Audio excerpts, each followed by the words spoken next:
El Señor. ¿Cuántos estamos gozosos y bendecidos? Les quiero invitar que abramos nuestras Biblias, por favor, en el libro de Deuteronomio, capítulo 1, el cuarto libro de la Biblia, o quinto libro de la Biblia más bien, Deuteronomio capítulo 1, y vamos a ver desde los versículos 9 al 18 la palabra de Dios. ¿Listos? Muy bien, dice la palabra de Dios de la siguiente forma: en aquel tiempo yo os hablé diciendo: yo solo no puedo llevaros. Jehová vuestro Dios os ha multiplicado, y he aquí hoy vosotros sois como las estrellas del cielo en multitud. Jehová Dios de vuestros padres os haga 1000 veces más de lo que ahora sois, y os bendiga como os lo ha prometido. ¿Cómo llevaré yo solo vuestras molestias, vuestras cargas y vuestros pleitos? Dadme de entre vosotros, de vuestras tribus, varones sabios y entendidos y expertos, para que yo los ponga por vuestros jefes. Y me respondisteis y dijisteis: bueno es hacer lo que has dicho. Y tomé a los principales de vuestras tribus, varones sabios y expertos, y los puse por jefes sobre vosotros, jefes de millares, de centenas, de 50 y de 10, y gobernadores de vuestras tribus. Entonces mandé a vuestros jueces diciendo: oíd entre vuestros hermanos y juzgad justamente entre el hombre y su hermano y el extranjero.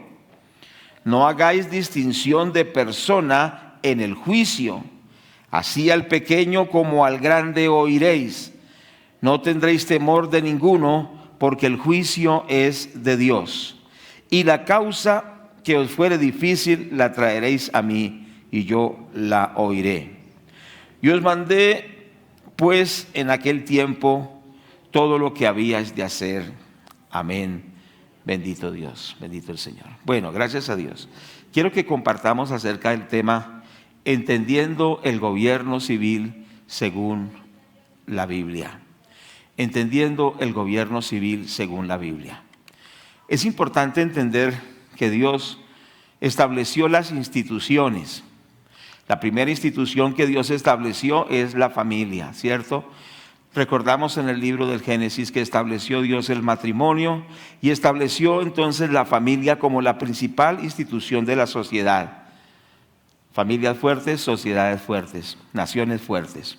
Entonces se estableció en primer lugar la familia. Pero la segunda institución que Dios estableció fue el gobierno civil. Desde el libro precisamente del Génesis se establece el gobierno civil cuando el Señor ordenó que cuando el hombre derramare sangre, esa también sería juzgado por esa sangre que había derramado, ¿cierto que sí? Entonces Dios estableció el gobierno civil. Dios es un Dios de instituciones. En el Nuevo Testamento el Señor estableció entonces otra institución que es la iglesia. Todas estas instituciones son muy importantes. Pero hoy vamos a hablar acerca de ¿qué? De la institución del gobierno, entendiendo el gobierno según el concepto bíblico. Muy bien, importante esto. ¿Cuál es la función entonces o lo que tiene que hacer el gobierno? ¿Qué es a qué se refiere el propósito de Dios con el gobierno? Entonces sabemos que ha sido establecido por Dios, ¿cierto? Lo dio como autoridad, indudablemente, pero la función del gobierno, de los gobiernos, ya sea local, regional, nacional, básicamente es proteger al inocente y castigar al culpable.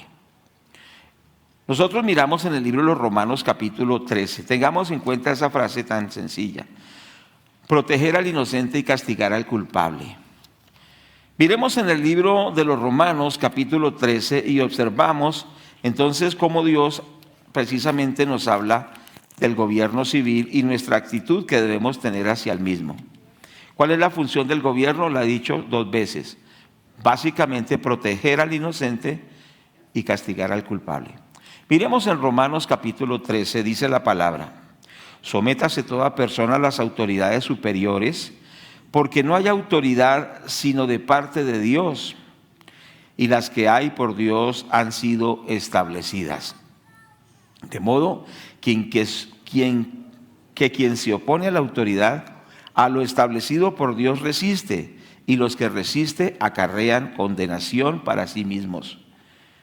Porque los magistrados no están para infundir temor al que hace el bien, sino al malo. ¿Quieres pues no temer la autoridad? Haz lo bueno y tendrás alabanza de ella. Porque es servidor de Dios para tu bien. Pero si haces lo malo, teme. Porque no en vano lleva la espada, pues es servidor de Dios, vengador para castigar al que hace lo malo. Por lo cual es necesario estarle sujetos, no solamente por razón del castigo, sino también por causa de la conciencia. Amén. Entonces, al leer esta porción, dice que debemos reconocer el gobierno civil, cierto que sí, porque es una autoridad establecida por Dios, y que Dios le ha dado autoridad precisamente como hemos explicado, para castigar al culpable y defender al inocente. Versículo 3, porque los magistrados no están para infundir temor al que hace el bien, sino al malo. ¿Quieres pues no temer la autoridad? Haz lo bueno y tendrás alabanza de ella, porque es servidor de Dios para tu bien. Pero si haces lo malo, teme, porque no en vano lleva la espada, pues es servidor de Dios, vengador para castigar al que hace lo malo. Entonces, teniendo este contexto de para qué es el gobierno según la Biblia, y quiero hacer aquí un paréntesis. ¿Ustedes creen que en la iglesia se debe hablar acerca de la familia? ¿Sí o no? En la iglesia se debe hablar de temas de cómo tener una economía saludable, ¿sí o no? En la iglesia se deben tratar temas sobre, por ejemplo, cómo debe ser la vida moral de las personas. ¿Sí? ¿Por qué? Porque la Biblia habla de todos esos temas. Y precisamente algunos dicen, ¿por qué se habla en la iglesia de temas de gobierno? ¿Acaso ese tema está vedado en la Biblia? Entonces es importante entender que nosotros debemos comprender que nosotros somos personas integrales. Somos espirituales, pero también tenemos que ver con las cuestiones de esta tierra. Y como ciudadanos de este país, tenemos que ver también con cuestiones de gobierno. ¿Habla la Biblia de eso? Por supuesto que sí. ¿Listo? Entonces, para clarificar, porque hay conflicto en algunas personas, dice, bueno, háblese de que hay que alabar a Dios, de que hay que orar, de que hay que ayunar, de la familia, de la libertad financiera, pero de esos temas no se hable. Entonces hay como una descompensación. ¿Sí me hago entender? Este tema también se tiene que hablar en la iglesia. ¿De acuerdo? ¿Estamos de acuerdo?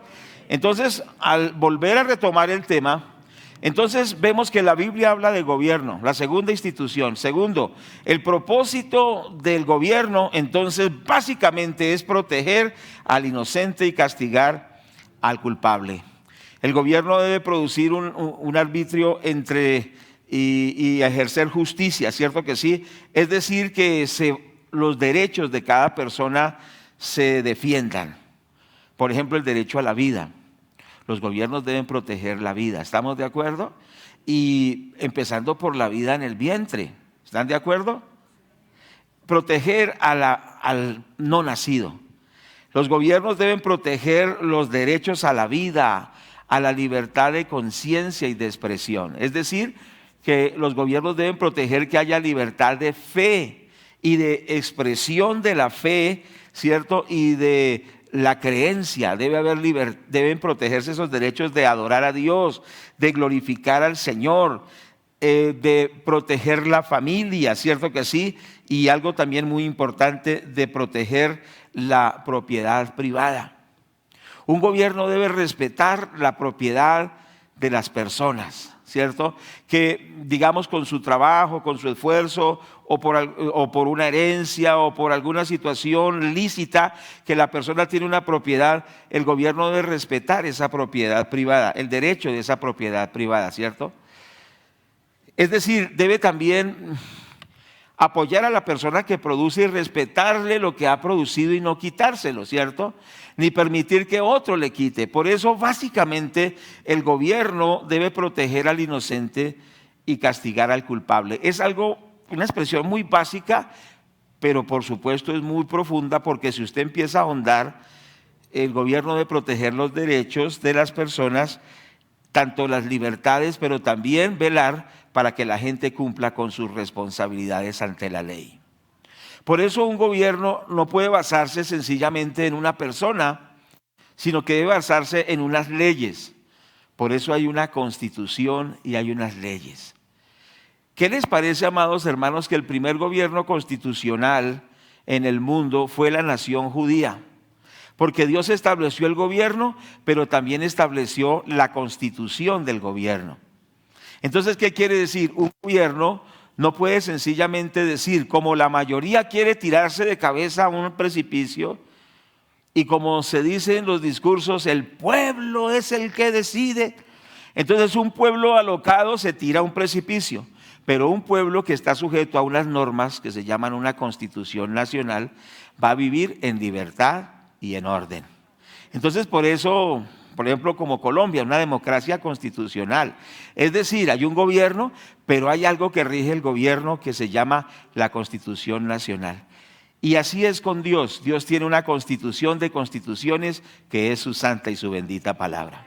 Por eso un gobierno debe estar ajustado a las leyes, a las mismas normas que se han establecido por una constitución.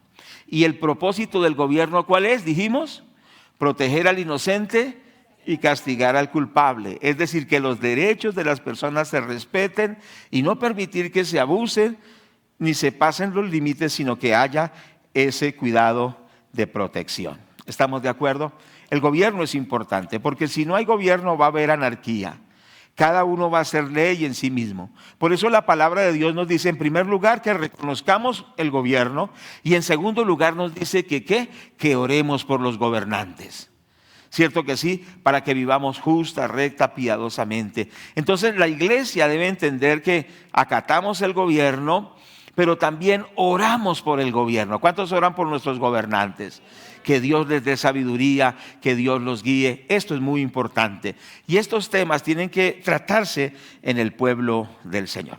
Pero volviendo nuevamente a Deuteronomio capítulo 1, nosotros observamos algunos aspectos claves acerca del gobierno. Y ya hemos visto algunos, pero aquí observamos en primer lugar, según el texto, en el versículo 9 al 13, que dice Moisés, en aquel tiempo yo os hablé diciendo, yo solo no puedo llevaros, yo solo no puedo llevaros. Moisés reconoce que él no podía dirigir a 3 millones de personas él solo, que necesitaba una pluralidad de gobernantes, que necesitaba muchos gobernantes, es decir, que no se podía centralizar el gobierno en una persona. Cuando, como dijo un cierto rey, dijo, el gobierno soy yo, quiere decir que hay gobiernos que son así. Una persona dice, dicta, por eso se llama dictador, ¿no? Y todo se centra en esa persona. Pero Moisés dijo, yo no puedo llevarlos solos a ustedes, o sea, dirigirlos, necesito más personas. Es decir, que aquí hay un principio, el gobierno debe ser limitado. El gobierno debe ser limitado. O sea, no se basa solo en un personaje que se considera un monarca y todo lo que él dice tiene que funcionar así como él dice. ¿Por qué? Porque él lo dijo. El cristiano, como decía la doctora Yarley Niño, tiene que aprender a razonar, a pensar, basado en los principios de la palabra de Dios. El pueblo cristiano es un pueblo pensante, ¿estamos de acuerdo? Que analiza, cuando surge un gobernante que tiene unos visos como de monarca y dice, yo dije esto, yo soy el presidente y tienen que hacerme caso. Pues no, porque hay una constitución, hay también una división de poderes, hay un poder ejecutivo que lo representa el gobierno con su gabinete, el presidente de la república, pero también hay un poder legislativo que está representado por los senadores, los congresistas, la Cámara de Representantes y el Senado, que hacen las leyes. Pero también hay una rama, ¿qué? judicial, ¿cierto?, que se encarga de juzgar, ¿cierto?, según las leyes establecidas. Entonces hay un equilibrio de poderes, ¿sí me hago entender? Es muy importante no al absolutismo. Es decir, no a mesías que se levantan y pretenden darle la respuesta a los pueblos, pretendiendo ser ellos juez y parte a la vez, o sea, concentrar los poderes en una persona. ¿Me estoy haciendo entender? Entonces el gobierno debe ser limitado, y una forma de limitar el gobierno son las diferentes ramas del poder. ¿Estamos de acuerdo? El ejecutivo, el legislativo y el judicial. Pero cuando se pretende unificar todo en uno solo, van a haber problemas, porque va a ser un gobierno de tipo absolutista. Un gobierno que quiere controlar de tal manera que no tiene control, que no tiene contrapeso. No sé si me hago entender. Entonces un gobierno necesita un contrapeso, ¿para qué? Para que no haya abusos. Para que se respete, por ejemplo, la libertad de prensa. Para que un gobierno no se tome la familia y diga la familia tiene que ser así. ¿Por qué? Porque lo dice el gobierno. ¿Me hago entender? Entonces tiene unos límites. Miremos en Isaías capítulo 33, verso 22. Dice, porque Jehová es nuestro juez, Jehová es nuestro legislador y Jehová es nuestro rey, él mismo nos salvará. Entonces, ¿qué nos enseña la palabra de Dios? Que solo en Dios están unificados los tres poderes del gobierno. Solo en Dios, solo Dios puede ser juez, solo Dios puede ser legislador y a la vez puede ser rey. O sea que Dios es el único en el cual están esos tres poderes, porque Él es Dios. ¿Cuántos damos gloria a Dios? Qué interesante versículo, ¿cierto? Dice, porque Jehová es nuestro juez, el legislativo, en Dios. Porque Jehová es nuestro, el judicial, poder judicial en Dios. Porque Jehová es nuestro legislador y Jehová es nuestro rey. Entonces, solo en Dios pueden haber esos tres poderes, porque solo Dios es absolutamente justo, absolutamente sabio, absolutamente poderoso. Y puede ejercer esos tres poderes porque Él es Dios. Por eso siempre la Biblia habla de que hay un solo Dios, el cual tiene la capacidad de ejercer todo el poder. Pero Dios, aunque tiene toda la capacidad de ejercer el poder, lo ha delegado a los hombres. Es interesante eso, ¿cierto? Porque Dios estableció, lo vamos a ver más adelante, que los hombres gobernaran también a los hombres bajo la designación de Dios. Por eso dice Romanos 13 que Dios ha establecido las autoridades. O sea que Dios estableció autoridades en los humanos, pero la autoridad absoluta es Dios. Entonces un gobierno, estoy viendo el punto, es que el gobierno debe ser limitado. ¿Cuántos están de acuerdo? Es decir, que debe estar controlado por los tres poderes, también normado por una constitución de un país, ya lo dijimos, ¿cierto que sí? O si no, se va a convertir en un absolutismo, es decir, se va a convertir en un Dios. Un hombre que se llama, de apellido Hegel, dijo que el Estado era como Dios caminando sobre la tierra. Es decir, cuando el Estado, el gobierno se vuelve tan poderoso que como pasa hoy en China. En China el gobierno es dueño de las personas. Y es dueño, por ejemplo, les daba este ejemplo, si el gobierno chino dice, yo necesito un riñón, necesito sus pulmones, necesito sus ojos. El gobierno de China actualmente tiene la autoridad de decirle al ciudadano, me da sus ojos, me da su riñón, porque usted, el Estado es dueño de usted. ¿Qué les parece eso? Entonces, ¿qué se está volviendo a las personas como individuos? Se están volviendo solamente una propiedad estatal. ¿Y dónde está esa libertad? ¿Dónde está esa conciencia? ¿Dónde está ese valor humano? ¿Sí me hago entender? Entonces, cuando un gobierno es tan absolutista, sencillamente decide por las personas y las personas le pertenecen a Dios y hasta sus riñones, le pertenecen al Estado y hasta sus riñones o sus huesos le pertenecen al gobierno. Pregunto, ¿eso es libertad? No es libertad, ¿cierto que sí? Porque nosotros le pertenecemos a Dios. Y qué importante es entender eso. Entonces, ¿qué sucede? Que nosotros debemos entender que el gobierno debe ser limitado. Cuando usted ve que un gobernante no reconoce los otros poderes del gobierno como el legislativo y dice vamos a disolver el Congreso, no reconoce las sentencias de los jueces y quiere controlar y cooptar todo eso, es un peligro. Y los cristianos sobre todo deben decir, no estamos de acuerdo con esto. Por supuesto debemos orar, pero también debemos manifestarnos. No a un gobierno que considera que es el dueño de todo, que centra todo el poder en sí mismo, un absolutismo, y también se ha llamado el estatismo. Por eso el Señor dijo, dadle a Dios lo que es de Dios y al César lo que es del César. Es decir, por ejemplo, nuestra conciencia no le pertenece al gobierno. Nuestra creencia en Dios es una decisión propia. ¿Cierto que sí? Nuestra fe en Dios es algo innato de cada persona y el gobierno no puede decir qué tiene que creer usted o en quién tiene que creer. Por ejemplo, en Corea del Norte, cuando la gente quiere creer en Jesucristo, tiene que ir a la cárcel. Y no solo tiene que ir a la cárcel, sino que los hijos o van a la cárcel o los mandan a los campos de concentración por décadas, solo porque dice que creo en el Señor Jesucristo. Porque es que en Corea del Norte solo hay un Dios y es el actual gobernante.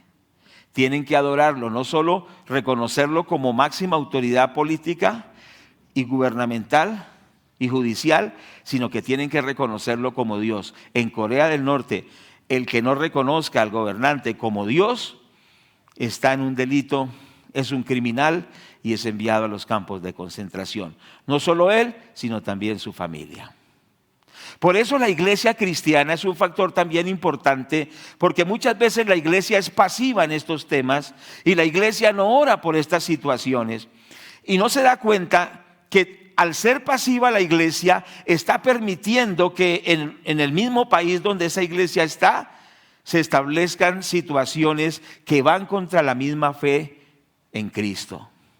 ¿Por qué? Porque llega un gobernante y dice, no, aquí ya es prohibido el cristianismo y la iglesia sencillamente acepta. No, la iglesia debe orar y también debe manifestar que debe guardarse el respeto por la fe en Dios y su palabra. ¿Cuántos están de acuerdo? Entonces, el principio que estoy mirando bíblicamente y tratando que lo entendamos es que el gobierno debe ser limitado. ¿De acuerdo que sí? Entonces, también el gobierno debe no descentralizarse, sino que para eso también hay otras personas. Como dijo Moisés, yo no puedo llevarlos solo a ustedes. Entonces establecieron un sistema de gobierno. Recuerda que dijo Moisés, jefes de miles, líderes de centenas, de 10. ¿Se acuerdan esto? Es decir, que el gobierno fue distribuido en varias personas y no se centró en una sola persona. El gobierno debe ser limitado. Bueno, estoy tratando de explicar algo complejo en forma sencilla, pero la idea central es esa. El gobierno no puede ser absolutista, no puede ser sin controles, no puede ser centrado solamente en una persona o en una élite, sino que el gobierno debe ser limitado. El Señor dijo, dad a César lo que es de César y dadle a Dios lo que es de Dios. ¿Y a qué se refería esto? Que no podemos vender nuestra conciencia, ya lo dijimos. Nuestra fe no la podemos vender. Sencillamente tenemos libertad de adorar a Dios. Dios es dueño de nuestro corazón. Dios es dueño de nuestra conciencia. Dios es dueño de nuestras vidas. Ningún gobierno puede serlo. ¿Estamos de acuerdo?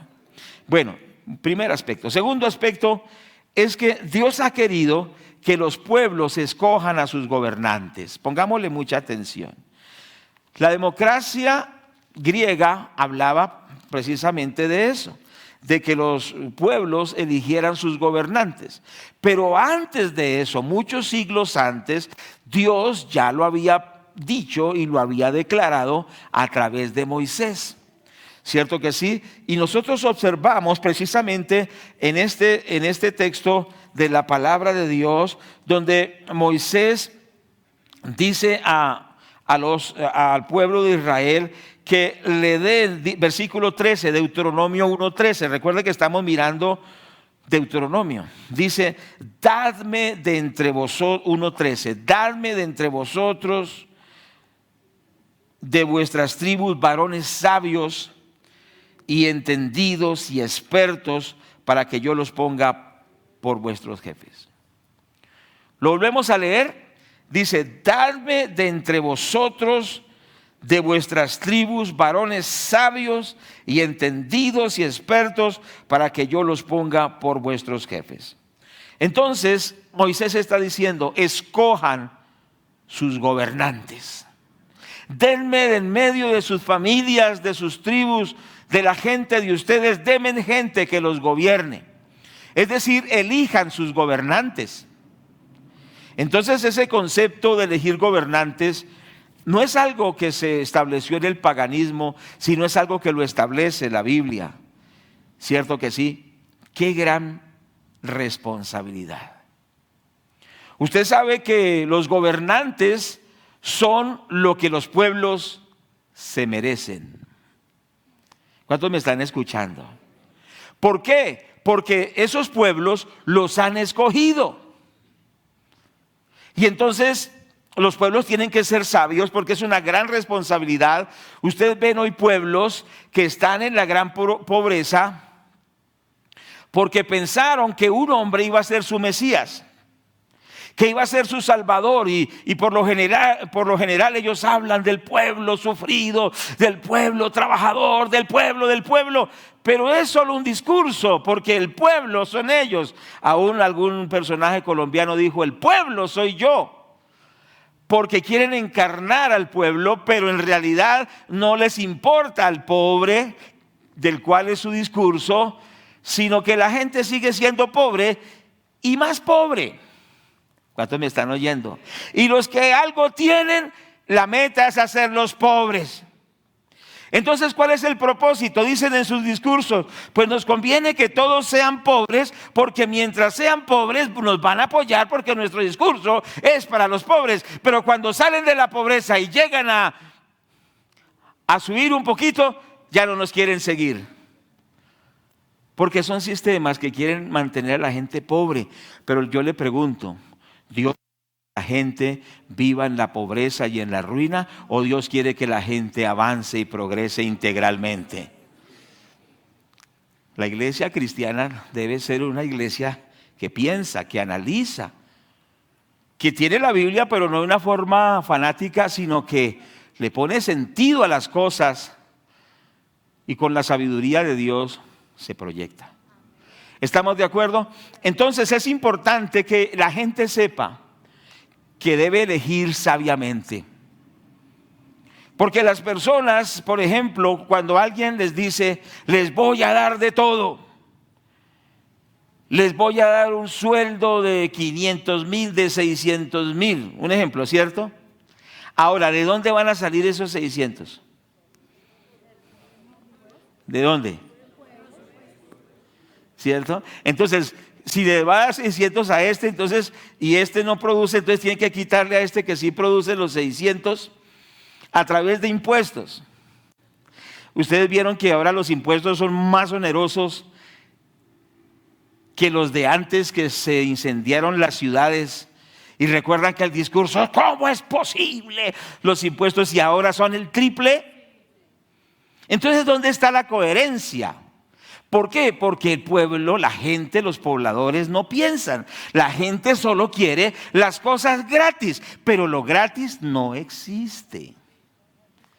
tiene que salir de alguien. ¿Y quién? ¿De dónde sale? Pues del que produce. Y entonces, ¿qué pasa? Cuando le quitan todo al que produce, él también llega a ser pobre. Como todos los pobres, todos quedan empobrecidos, y los únicos poderosos son los que están diciendo que defienden al pueblo. Aumentada la corrupción, cada vez tienen más dinero, cada vez tienen más fuerza, porque esa es la idea: mantenerse bien fuertes y tener a todos empobrecidos.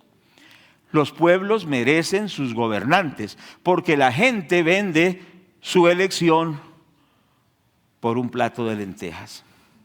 Por eso los cristianos no deben vender el voto. Cuando un político le dice: le voy a conseguir un trabajo, algunos sencillamente en la costa les dice: le voy a dar 50,000 pesos y vote, y se ven los videos, la gente repartiendo plata, comprando los votos. Y alguien dijo: la compra del voto de hoy es tu miseria del mañana. ¿Por qué? Porque esto promueve la corrupción y va a llevar a todos a la pobreza. El pueblo que elige debe pensar a quién elige, y con criterios sabios. Los vamos a ver más adelante. ¿Estamos de acuerdo? Pero quiero que reflexionemos respecto a esto. La gran responsabilidad de elegir gobernantes. Algunos dicen: nosotros somos cristianos y no hablamos de eso en la iglesia. ¿Cómo no vamos a hablar de eso? ¿Cómo nos vamos a quedar callados y no vamos a ir a apoyar a la gente temerosa de Dios, la gente que tiene temor de Dios, la gente que tiene valores y tiene principios, y sencillamente voy a votar porque alguien me está dando unos cantos de sirena? No sé su carácter, no sé qué piensa, no sé cuál es su ideología, sencillamente porque me ofrecieron algún beneficio. El cristiano no vende su voto, no vota por beneficios, sino que vota a conciencia. ¿Creen que eso es verdad o no es verdad? Es importante. Bueno, si puede decir gloria a Dios, diga amén. Entonces, mire qué responsabilidad tan grande que tenemos, hermanos. Qué cosa tan tremenda. Pero los cristianos, ¿qué pasa? Al quedarnos pasivos, entregamos a nuestros países a gobiernos que los van a empobrecer, que los van a arruinar. Entonces, ¿qué tenemos que hacer? Se acercan unas elecciones para la alcaldía, las alcaldías, los consejos municipales, los edilatos. Han hecho un estudio y dicen que si Colombia no se recupera y reflexiona, estaremos en 30 años de línea socialista. ¿Esto tiene que ver con nosotros o no? Bueno, pero a algunos no les gusta. Algunos han dicho, y yo siempre durante años he enseñado estos temas, pero muchos llegan a la iglesia y dicen: no, yo vine es para que me den ánimo, para que oren por mí, para que me motiven, y esos temas no hay que tratarlos. ¿Cómo así que no hay que tratarlos? No es que nosotros somos parte y factor también de Colombia, y somos un factor decisivo, porque según encuestas, algunos dicen que por lo menos somos el 10% de la población. Otros dicen que llegamos a ser hasta el 20% los cristianos. Y algunos, de pronto ya exagerados, dicen que llegamos a ser el 25%. Pero Colombia, sí podemos decir, es un país creyente. Sea católico, sea protestante o sea de otras líneas, es un país creyente, y es un país creyente en la doctrina cristiana. Entonces, los cristianos, sean, de la línea que sean, tenemos que ser coherentes, que la Biblia habla de estos temas, y tenemos con esa coherencia que elegir personas que nos lleven a un buen término según la guianza de Dios. Pero el punto que estoy tratando es este: Dios le dio al pueblo la responsabilidad de elegir sus gobernantes. Esto es tremendo, ¿cierto? Entonces, hay que elegir. Yo hice un folletico hace unos años que no encontré sino hoy, pero escribir acerca de cómo nosotros debemos elegir personas. ¿Qué características debe tener un gobernante? Y esto está basado pues en la palabra de Dios. En primer lugar, debemos elegir, si quiere anotar, personas que tienen fe en Dios, que creen en Dios. Cuando un gobernante o una línea de gobierno se expresa literalmente atea, no es una opción para nosotros. ¿Por qué? Porque si no cree en Dios, pues por supuesto no va a creer en la Biblia. Va a considerar que la Biblia es un poco de misticismo. Algunos entonces eligen diciendo, no, pero tiene un buen plan de gobierno, aunque es ateo. Pero tiene un buen plan de gobierno. Hermanos, si no hay eso tan básico como la fe en Dios, aunque sea pues que diga que cree en Dios, pero hay unos que dicen, no, eso de Dios, yo no acepto eso. Mala seña, mala seña. Segundo, por supuesto, que sea capaz. Éxodo capítulo 18, verso 21 dice, seleccionen en todo el pueblo, dentro del pueblo, gente capaz. Por supuesto, no puede elegir a una persona que no tenga la capacidad. Hay que elegir gente capaz. Deuteronomio 1:13 dice, escojan hombres sabios con discernimiento y experiencia de dentro de tus tribus y yo los haré cabeza de ustedes. Entonces es importante votar por gente idónea. Por eso hay que formar en las iglesias niños que puedan llegar a ser gobernantes. No dijeron amén, pero bueno, que Dios los perdone. Pero ¿qué pasa? Las iglesias son semilleros de liderazgos donde se forman personas. Actualmente en el Congreso, algunos que están siendo una oposición fuerte, aunque están apartados del Evangelio, son hijos de pastores. Y no voy a mencionar nombres por cuestión ética, pero muchos de que son hijos de pastores están ahora en el Congreso y lastimosamente se han apartado, pero algo de esa semilla ha quedado y ellos están haciendo una oposición sana porque esa semilla permanece en ellos. Pero la iglesia debe formar líderes. Lo máximo no es llegar a ser un predicador, un pastor, un líder de alabanza, un conferencista. La iglesia tiene que formar ingenieros, tiene que formar médicos, tiene que formar abogados, tiene que formar gente de gobierno, tiene que formar gente capaz. ¿Estamos de acuerdo? Pues es muy hermoso ser un predicador, pero ser un pastor y un predicador es parte de un servicio a Dios, pero no es lo único. Se necesita gente capaz en todos los aspectos de la vida. Que no vendan sus principios, que sean sal, que sean luz, donde quiera que están. Entonces, nosotros debemos preparar a nuestra gente. ¿Y qué mejor que los niños? ¿Cierto que sí? Formarlos, instruirlos y proyectarlos para que ellos ejerzan lugares de gobierno. Pero eso tiene que ver con nuestra mentalidad. Recuerde que la palabra de Dios dice que la generación del justo será poderosa en la tierra. Entonces, segundo aspecto que hay que tener en cuenta en quién debemos elegir como gobernante. Primero, que tenga fe en Dios. Segundo, que sea capaz. Pero tercero, que sea una persona de integridad. Éxodo 18:21 dice que tengan temor de Dios, hombres honestos que odien la ganancia deshonesta. El gran problema en el mundo, y no se escapa a Colombia, ¿cuántos escándalos han escuchado ustedes por las maletas llenas de dinero? ¿Sí han escuchado? Y aparecen maletas por aquí, maletas por allá, maletas.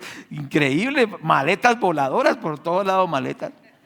Pero entonces dicen ellos, nos están descubriendo, hagamos algo. Y descubren de otras campañas que había también plata, que Odebrecht, que plata del narcotráfico. Es decir, son como los habanos o los bananos. No hay ni uno recto. ¿Me hago entender? La corrupción es tremenda, hermanos. Entonces nosotros tenemos que orar por eso, que entre la gente guardadora de verdades, gente temerosa de Dios, y no es fácil de encontrar. Corrupción por aquí, corrupción por allá, corrupción de los de un lado, corrupción de los del otro lado, y la gente dice, pero ¿a dónde vamos a parar? Tenemos que pedirle al Señor que levante gente íntegra, ¿cierto que sí? Como dice el libro del Éxodo 18:21, dice, además escoge tú de entre todo el pueblo varones de virtud, temerosos de Dios, varones de verdad, que aborrezcan la avaricia, y ponlos sobre el pueblo por jefes de millares, de centenas, de 50 y de 10. Necesitamos pedirle a Dios que conceda personas de integridad. Un candidato a la presidencia que hoy lo están atacando y a su hijo, parece que eso es de familia, ¿no? Tremendo, siempre el gobernante y su hijo, el gobernante y su hijo.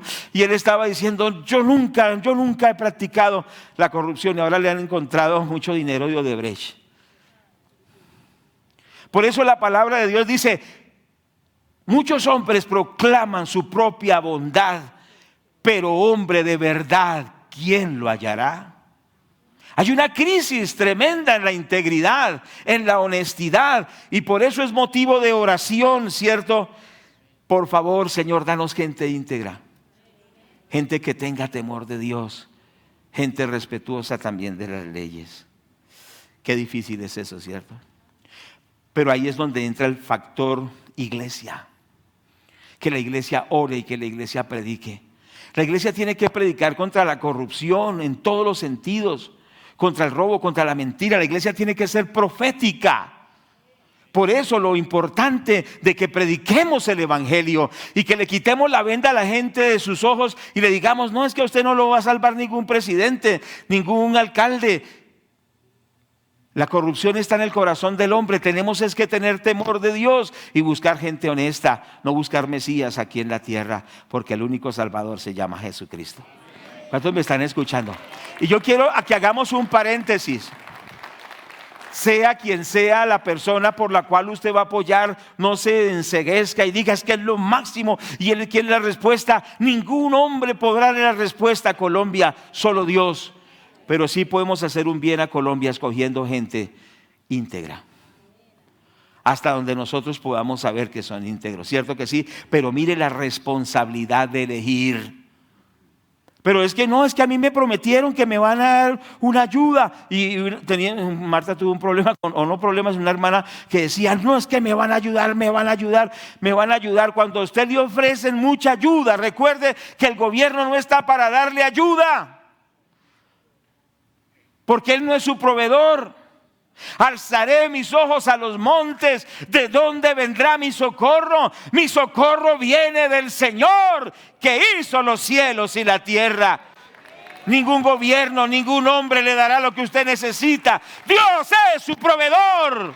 Y además va a usar sus manos y sus habilidades y su diligencia, porque dice la palabra de Dios que cuando el hombre es diligente en su trabajo, no estará con los de baja condición, sino que estará en lugares de privilegio, no porque se los regalaron, sino porque se esforzó, trabajó, laboró, estudió, hizo lo que tenía que hacer, y como resultado de su esfuerzo tiene lo que tiene. ¿Cierto que sí? Por favor, les ruego, no crea que si usted no hace lo que tiene que hacer, solo dándole a un voto por uno que le promete que le dará todo, sin que usted mueva un dedo. Qué gran mentira. Tenemos que ser sabios, prudentes. ¿Estamos de acuerdo? Sigamos. ¿Sigo o no sigo? No, pero dígame si sigo. Bueno. Tengo que escoger gente que sea pro vida y pro familia. Pro vida. Si yo sé que un candidato que parece un ángel, ¿cierto? La pinta es de ángel, la cara es de ángel, pero va por el aborto. Por ahí alguien dijo algo. No, porque nosotros y la Biblia y nosotros somos pro vida. Dice que Dios aborrece las manos derramadoras de sangre inocente. Entonces, cuando son personas de la línea de matar los niños en el vientre y también de matar a los ancianos cuando ya los consideran inservibles, la eutanasia, decimos no, porque el dueño de la vida es Dios. Y la Biblia dice no matarás. ¿De acuerdo? Entonces esto se llama criterio en la elección de gobernantes. ¡Qué responsabilidad! Por favor, entendamos que la Biblia habla de esos temas. Y el pueblo cristiano es un pueblo que razona, que piensa y que decide a conciencia. No es llevado por discursos y cantos de sirena. ¿Esto tiene que enseñarse en las iglesias o no tiene que enseñarse? No, en la iglesia no se debe hablar de esas cosas porque nosotros solo somos espirituales. Pero aquí estamos en un sistema también que tenemos que participar, según la Biblia, según la Biblia. Entonces, que sea pro vida y pro familia. Recordemos que la palabra de Dios habla de la familia. ¿Sí estamos de acuerdo o no estamos de acuerdo? Entonces, nosotros debemos apoyar gente que procura tener una buena vida de familia. Hoy en día, amados hermanos, los escándalos son muy grandes. Se habla, por ejemplo, del director de Ecopetrol, que tiene un joven que es su novio. Y le han dado cargos o puestos de gobierno solo porque es el novio del director de Ecopetrol. Tremendo. Estos son temas espinosos, ¿cierto? Cada vez salen más casos de gobernantes de alto nivel que tienen su esposa para aparentar, pero que tienen sus novios muy escondidos, que en las noches cambian de nombre y se vuelven mujeres, ¿sí? Cambian el nombre, cambian la personalidad. Ahora se quebró su mano en la noche. Tanta apariencia, ¿cierto? Y muchas veces las personas saben, mas sin embargo los eligen. Pero tenemos que elegir personas que fortalezcan la familia. Cuando la familia se destruyen naciones. Cuando la familia es fuerte, cuando el hombre es hombre, ¿cierto? No es hombre y mujer, sino que es varón, es hombre, sin ser machista. Ya lo hemos explicado, ¿cierto? No me malinterprete, pero tiene esa identidad de hombre. Y la mujer es una verdadera mujer temerosa de Dios. Y hay pacto matrimonial, hay fidelidad. Hay normas en la casa, hay enseñanza en la casa, se forman generaciones de bien. Pero cuando la familia se destruye, lo único que nos esperan son criminales, drogadictos, asesinos, inmorales que destruirán el país. Y cuando un gobernante apoyando leyes, por eso hay que tener cuidado cuando esas personas que nosotros votamos por ellos, ahora en el Congreso, votan por leyes contra la familia. ¿Cuántos me están escuchando? Quizá usted dio un voto por uno que dice que era cristiano, pero cuando está en el Congreso dice: no, yo soy el legislador, yo decido y yo voto porque como yo quiero. No puede votar como él quiere. Tiene que estar sujeto a los principios de vida y de familia. Y si aún uno que está en el Congreso vota contra la familia, ¿qué quiere decir? Que en las próximas, nanay, no lo apoyamos. ¿Cuántos me están escuchando? Porque es que algunos que están en esos lugares de gobierno o del legislativo, cuando están allá se sienten muy poderosos y dicen: yo no le tengo que rendir cuentas a nadie. Yo soy ley por mí mismo, yo decido como yo quiera. Y entonces todos esos que lo apoyamos, todos esos que nos esforzamos por apoyarlos, porque tenemos principios y valores, ¿dónde quedan esos principios? ¿Dónde quedan esos valores? Por eso recalco y reenfatizo y vuelvo a enfatizar: no elegimos por intereses propios, sino por los principios de la palabra de Dios. Si no, el desastre vendrá. ¿Qué les parece, hermanos? Es algo que nos debe hacer pensar. Bueno, por otro lado, el tiempo ya está pasando. Que tenga respeto por la libertad de cultos y de expresión. Cuando usted pueda ver que alguien, como pasó en Bolivia y ha pasado en algunos países, donde se prohíbe predicar el evangelio. Tengo una nota aquí. En Bolivia recientemente se presentó un nuevo código penal que en el artículo 88, inciso 11, determina penas privativas de libertad de 7 a 12 años de prisión y reparación económica a los que evangelicen, porque según el gobierno estarían incurriendo en trata de personas, lo cual es un delito y como tal debe ser castigado. Esto cayó en Bolivia, pero esto se propuso en Bolivia. Cuando escribí este folleto, que vamos a procurar volverlo a imprimir para que ustedes lo puedan tener, en Bolivia estaban diciendo que el que predique el evangelio iba a la cárcel. ¿Qué les parece? Terrible, ¿cierto? Pero gracias a Dios que Dios obró y esa ley cayó. Por eso también es importante que la iglesia es un factor de cambio. Cuando la iglesia es firme, aún cambia leyes, aún cambia decretos, porque la iglesia se influencia en su oración, pero también en manifestar la verdad de Dios. Nosotros no nos hemos dado cuenta del poder que tiene una iglesia que es consciente de lo que es. Dios no pensó en la iglesia como un cuerpo débil. Cuando el Señor dijo, las puertas del infierno no prevalecerán contra ella. ¿Cuántos recuerdan que eso dice la Biblia? Usó la palabra iglesia. Pero cuando Él usó la palabra iglesia se estaba refiriendo a una palabra que ya existía. Era la palabra eclesia, del griego. Y esa palabra eclesia se refería a una asamblea de gobierno. Esa palabra ya existía cuando el Señor usó la palabra iglesia. Pero en el contexto griego la palabra eclesia era una asamblea de gobierno. Ella decidía qué leyes se aprobaban y qué leyes no se aprobaban. Esa eclesia, esa asamblea de gobierno decidía quiénes serían sus gobernantes. Esa asamblea de gobierno decidía si iban a la guerra o no iban a la guerra. Esa asamblea de gobierno decidía qué entraba en la ciudad y qué no entraba en la ciudad. O sea, cuando el Señor Jesucristo habló de la iglesia, estaba hablando de un cuerpo de autoridad que permite lo bueno y rechaza lo malo, que ejerce influencia. Los pueblos son el resultado de lo que es su iglesia. Si la iglesia es una iglesia permisiva, una iglesia que no tiene principios y valores, una iglesia adormecida, una iglesia que no es profética, entregará a sus pueblos al caos.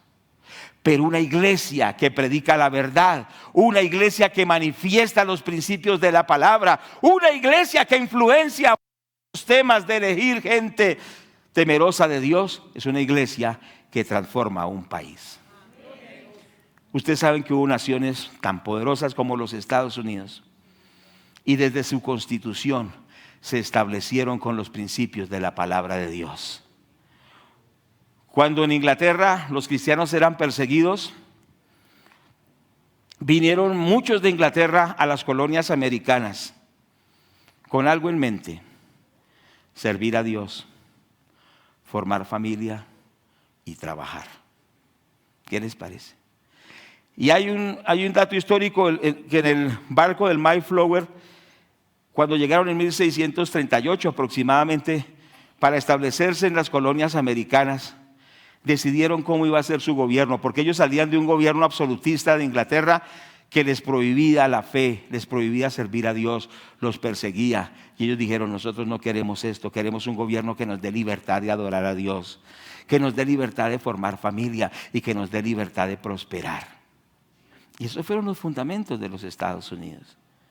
Ustedes ven que en poco tiempo esa nación se proyectó tremendamente. ¿Por qué? Porque bendita la nación que confía en Jehová.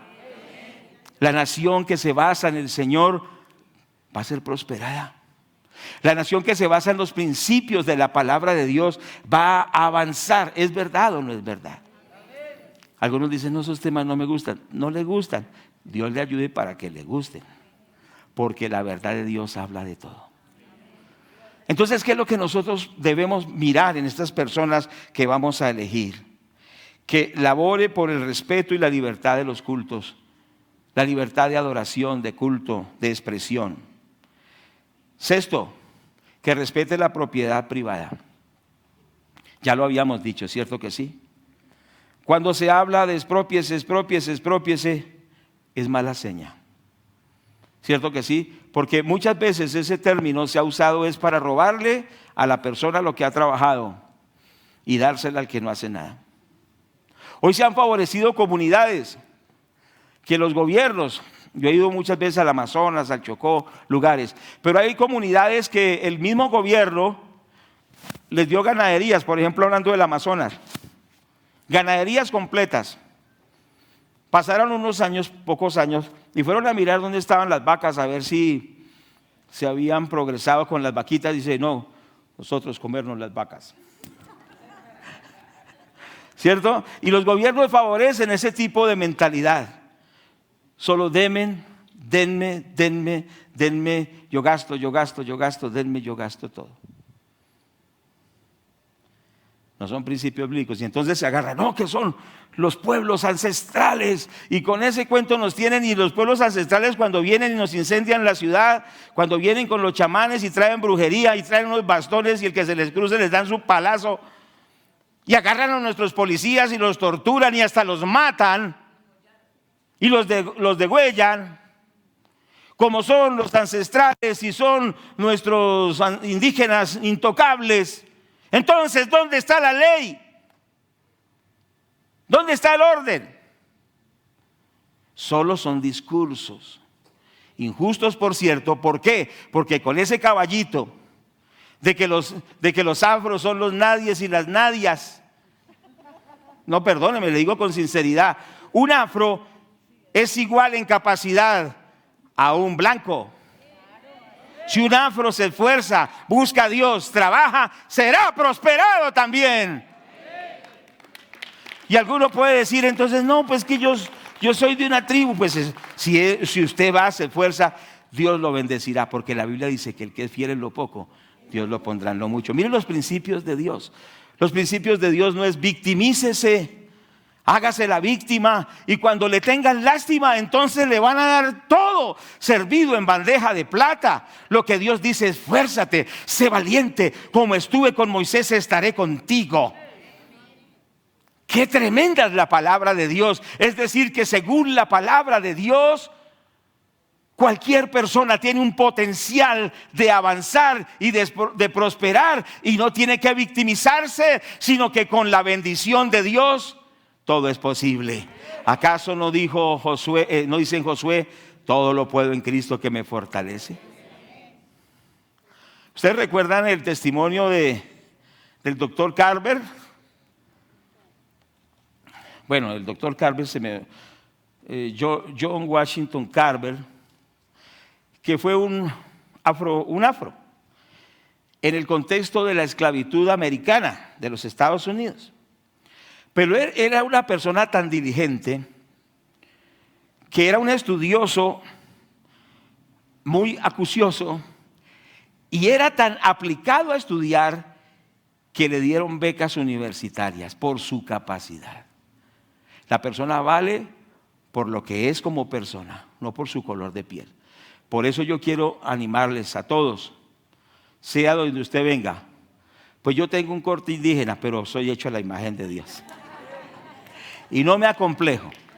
Usted tampoco se puede acomplejar porque es latino, porque es un poquito oscurito, porque es bajito, porque... Olvídese de eso. Eso es la trampa del diablo. Usted fue creado, fue a la imagen de Dios. Si usted hace lo que tiene que hacer, si usted es responsable con lo que tiene que hacer, Dios lo bendecirá y lo pondrá en lugares de bendición. ¿Cuántos dicen amén a eso? Entonces Carver, siendo afro, era muy estudioso y era tan inteligente que se ganó tantas becas siendo de un contexto de la esclavitud. Y ustedes recuerdan que yo les comenté que hizo unas investigaciones sobre el maní y que descubrió 16 fórmulas científicas sobre los beneficios de un maní. Y hizo muchas fórmulas y patentó muchas fórmulas. Era un estudioso tremendo. Lo llevaron al Congreso de los Estados Unidos para que él dijera por qué tenía tanto éxito. Y entonces él dijo, bueno, lo único que yo sé, dijo él, es que yo me levanto a las 4 de la mañana y leo por lo menos 4 horas de Biblia todos los días. Y busco a mi Dios. Y cuando voy al laboratorio, las ideas fluyen, las ideas fluyen, las ideas fluyen, las ideas fluyen.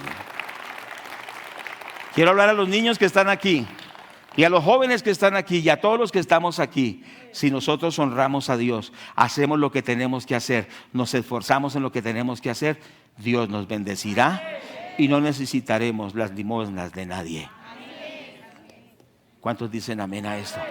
Hay que ser libres de esa mentalidad de esclavitud. Todo lo puedo en Cristo que me fortalece.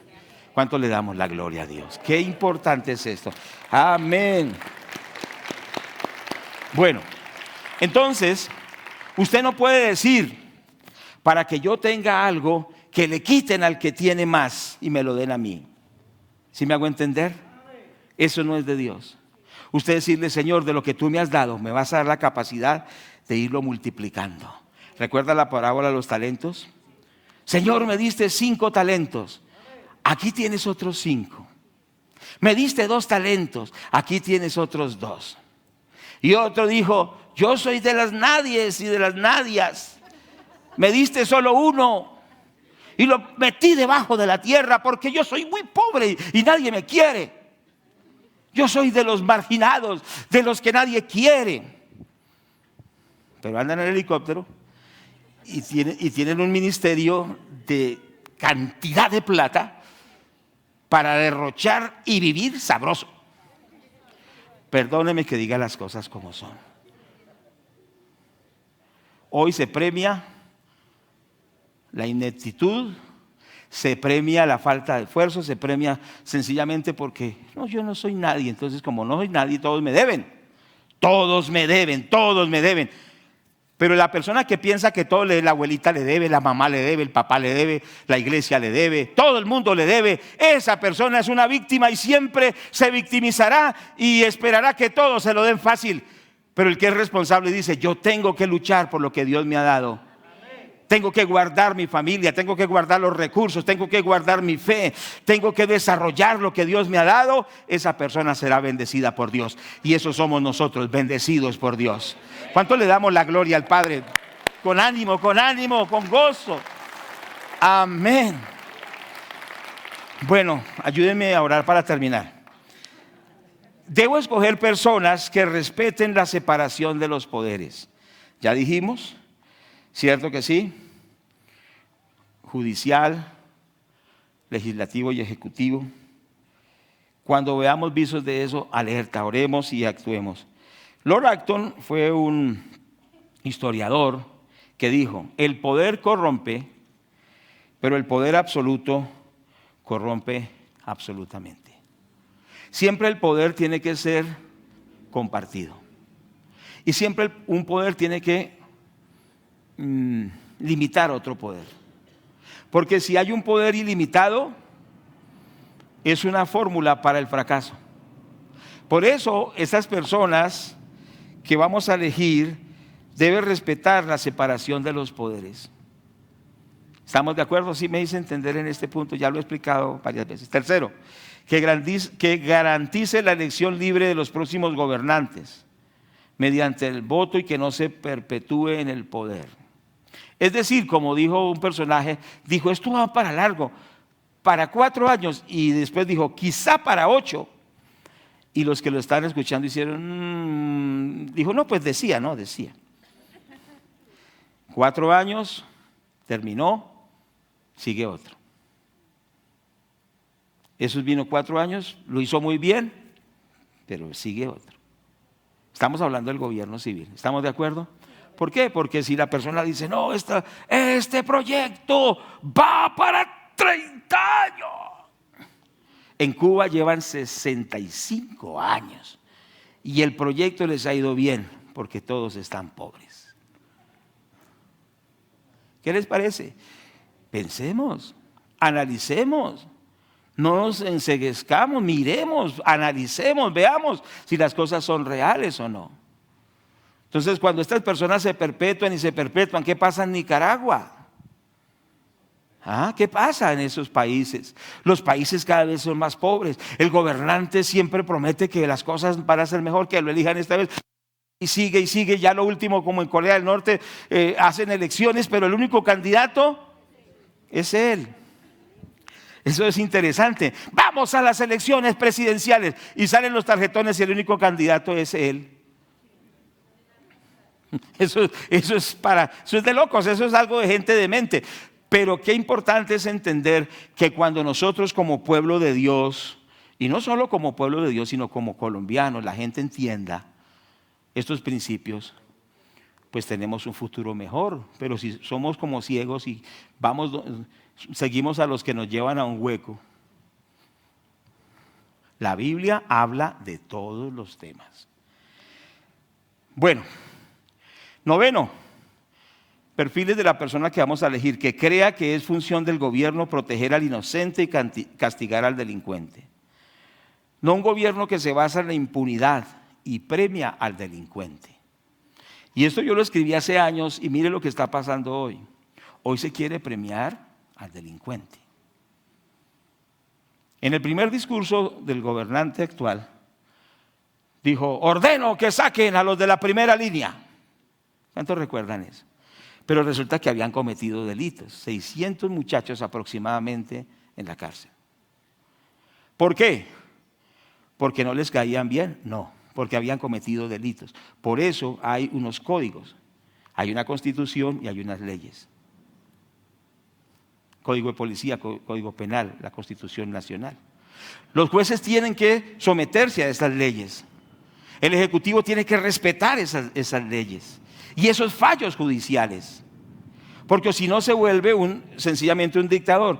Yo decido que lo saquen y no puede. ¿Por qué? Porque hay otros poderes que limitan a ese poder. Pero el gobierno debe proteger al inocente y castigar al culpable. Los pactos de la picota. No, eso es mentira, no se le ofreció nada a los narcotraficantes, pero hoy las leyes son que salgan de las cárceles los narcotraficantes. ¿Cuántos me están escuchando? Que no paguen más cárcel, que salgan, que se resocialicen. ¿Cuánta más violencia va a haber? ¿Cuánto más narcotráfico va a haber? ¿Cuántas más armas van a haber? Porque cuando se habla de paz total, la Biblia dice: el fruto de la justicia será la paz. O sea, que sin justicia no hay paz. Cuando usted premia al delincuente y a la persona que se roba una empanada, cierto que sí, o hace algo y lo tienen allá en la cárcel o lo tienen allá detenido por tanto tiempo, pero el que ha hecho tantos delitos tremendos, asesinado, violado, narcotraficado y ha hecho tantas cosas, se le aplaude y se le saca con mucho ánimo de la cárcel. Están en el Congreso de la República. A muchos de ellos se les dieron curules gratis en gobiernos anteriores. Personas que eran conocidas como violadores de niños, asesinos tremendos, y están sentados en el Congreso. Usted dirá: eso no lo deben hablar en las iglesias. ¿Cómo que no lo tenemos que hablar si la verdad tiene que decirse? Delicado. Cuando los gobiernos o los pueblos aceptan que el malvado sea aplaudido, que el malvado se le den privilegios, que al malvado se le libre de pagar por sus delitos, pero al inocente se le subyuga y se le hace daño, ese país va por mal camino. Y ese país va rumbo a la destrucción. Por eso las poblaciones tienen que despertar y decir: ¿hacia dónde vamos?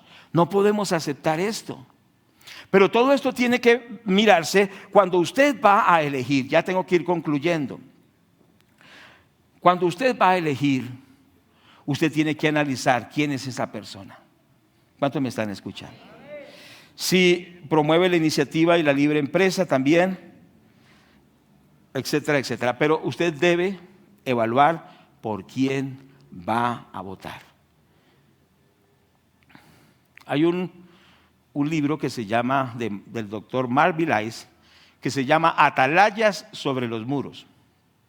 Si lo quieren tener, lo pueden tener gratuitamente por el WhatsApp. Vamos a publicarlo en Iglesia Unida. Y el doctor Mark Vilais, ya estoy terminando, dice que los Estados Unidos fueron muy fuertes porque desde los púlpitos se enseñaban temas como este, sobre cómo elegir personas para gobierno. Y que un porcentaje de las enseñanzas desde el púlpito hablaban de esos temas. Y que esa instrucción que se daba desde los púlpitos, basados en la Biblia y usando también la capacidad de pensar y de razonar, produjo gobiernos que hicieron progresar. Se evitaron muchas personas que podrían haber sido un gran problema, pero el factor del púlpito fue importante. Entonces yo les quiero animar, cuando yo hable de temas de gobierno. Si yo hablo cosas que no son bíblicas, hable conmigo. Me dice, pero lo que usted está diciendo no es bíblico. Pero hay gente que dice, no, la iglesia no debe meterse en esos temas. La iglesia solo debe orar, ayunar y predicar. La iglesia también tiene que ver. ¿Sabe por qué? Porque somos también ciudadanos colombianos. Tenemos dos naturalezas. Somos del cielo y somos de la tierra. El apóstol Pablo una vez lo iban a mandar, lo golpearon, ¿cierto? No sé si se acuerda. Y lo golpearon injustamente. Y entonces el apóstol Pablo, que habló también de respetar las autoridades, dice, ustedes cómo maltratan a un ciudadano romano no teniendo en cuenta sus derechos. Porque cuando las autoridades lo trataron mal, pensaron que no era un ciudadano romano. En ese tiempo un ciudadano romano era muy respetado, tenía que respetarse de sus derechos. Y él apeló a su ciudadanía romana. ¿Usted es ciudadano romano? Sí, señor, y usted me está maltratando. No está de acuerdo a la ley, de la cual yo soy también parte. Soy ciudadano romano. Y eso los paró, ¿sí me hago entender? Entonces nosotros somos ciudadanos del cielo, pero también somos ciudadanos de nuestra amada Colombia.